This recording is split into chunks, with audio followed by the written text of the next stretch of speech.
J'en vois pas. C'est là où tu feras de l'argent. Donc tout ça, ça a été dans le début des années 2000. Ensuite, comment tu as continué pour aller sur ton parcours? Donc tu as vendu ton bien. Après, c'est très facile. Si tu veux, on fait cette opération. Je rentre à la maison avec l'argent. Enfin, c'est une image, ce que je dis, mais c'est un peu ça en fait. Hein.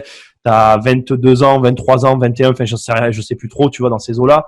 Tu rentres à la maison avec 45 000 euros. Ouais, je me voyais à 30 ans sur le Forbes. Et ben après, j'ai acheté un immeuble et puis j'ai jamais arrêté, quoi. J'ai toujours acheté des immeubles. Je l'ai fait en fait, tu veux, ça a toujours été mon leitmotiv dans tout ce que j'ai pu faire. Une fois que je l'ai fait une fois sur quelque chose de facile ou de compréhensible, donc là, c'était un appartement. Après, tu passes à la vitesse supérieure, c'était les immeubles. Donc, tu as fait directement une première opération qui était plutôt réussie et tu es directement passé à l'immeuble. L'immeuble était de combien de lots? Le premier, 3. Ah, d'accord, parce que moi, quand j'ai un immeuble, comme je vois toujours 15, 20, donc oui, 3. Ouais, non. 3, on peut aussi faire fort, on n'y pense pas, ceux-là. Ouais. 3, 8. De l'eau. Alors moi, ah oui, tu viens de parler au passé parce que bon, là, ils sont toujours il y a des signatures qui arrivent là, la semaine prochaine. Moi, je veux toujours, hein, je veux avoir ma centaine d'appartements, d'appartements. On parle pas d'appartements, d'unités. Ouais. Voilà. De l'eau, ouais. Mais j'ai des subtilités sur les lots parce que moi, j'ai des ensembles, si tu veux. Donc, on va dire d'unités. Moi, je voulais une centaine d'unités pour faire tourner la boutique, entre guillemets.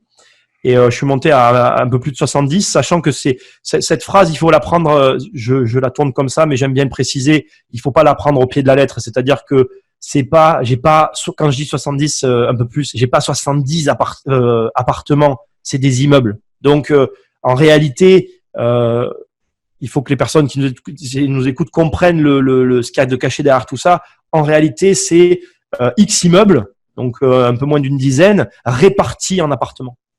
Voilà. D'accord. Mais c'est pas gênant parce que ceux qui m'écoutent savent très bien que tout ça, en réalité, c'est X immeubles, donc un peu moins d'une dizaine, répartis en appartements. Voilà. D'accord. Mais c'est pas gênant parce que ceux qui m'écoutent savent très bien que moi je suis beaucoup d'anglo-saxons, même d'entrepreneurs français et d'investisseurs.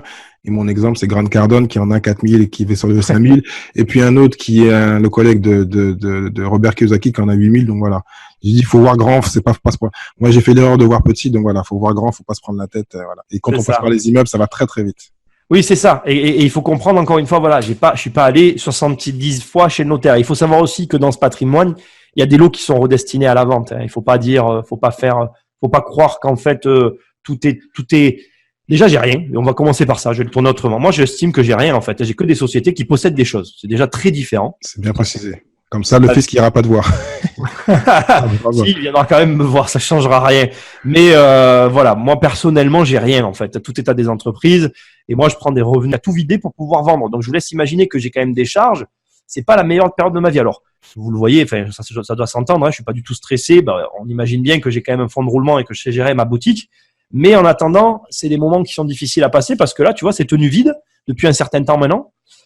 Et donc voilà, et pour pouvoir les vendre un peu plus cher, quoi. Voilà. Tu veux dire que certains lots sont vides, c'est ça, tu veux dire? La grosse majorité, ouais. J'aime bien parce que comment tu parles, parce que même quand on a parlé un peu, c'est que tu parles, t'es un investisseur, mais moi c'est ma vision que l'investissement c'est de l'entrepreneuriat aussi, et donc t'en parles comme un entrepreneur, ta boutique, et certains parlent que investissement comme s'il fallait investir et dormir. Non, c'est quelque chose qu'il faut faire vivre. Il est vrai qu'on rêve tous du passif 100%, mais c'est rare. C'est très rare. Sinon, il faut avoir des humains qu'il faut gérer, qui vont gérer voilà. Donc, il faut être très fort aussi en management parce qu'il faut trouver les bonnes personnes. Mais donc, toi, t'en parles comme l'immobilier, c'est un entrepreneur de l'immobilier. T'es pas promoteur, mais t'es un entrepreneur de l'immobilier. J'ai des programmes où je pourrais être requalifié promoteur. Et donc, toi, t'en parles comme l'immobilier, c'est un entrepreneur de l'immobilier. T'es pas promoteur, mais t'es un entrepreneur de l'immobilier. J'ai des programmes où je pourrais être requalifié promoteur, mais on l'a pas voulu, on le veut pas en tout cas. Et par contre, oui, j'en parle comme un entrepreneur parce qu'à partir d'une certaine échelle, de toute façon, comme tu viens de le dire, et tu as tout à fait raison, entre l'humain qui a à gérer et tout ce qui a à gérer à côté, c'est compliqué. Là, on est vraiment redescendu énormément en termes de l'eau. Et en fait, si tu veux, même là, tu vois, je change tout. Je suis en train de changer mon organisation. Je change tout parce que comme je sais que mes nouveaux projets vont me faire grandir plus vite et plus fort que les fois d'avant, je veux pas me faire réavoir au même jeu. Et c'est le jeu que tu es en train d'évoquer. C'est effectivement, moi, je ne partage pas cette vision qu'on entend un peu partout où l'immobilier ça se fait allonger sur un autre prix derrière qui est caché et que les gens voient pas. C'est pour ça que moi je m'en occupe et c'est pour ça que dans mon bureau derrière moi, tu vois New York. Je dis souvent en rigolant, c'est que c'est pas que je peux pas y aller, c'est que c'est complexe pour l'instant pour moi avec mon organisation de partir loin de mon lieu de travail, quoi. Parce que ça tombe bien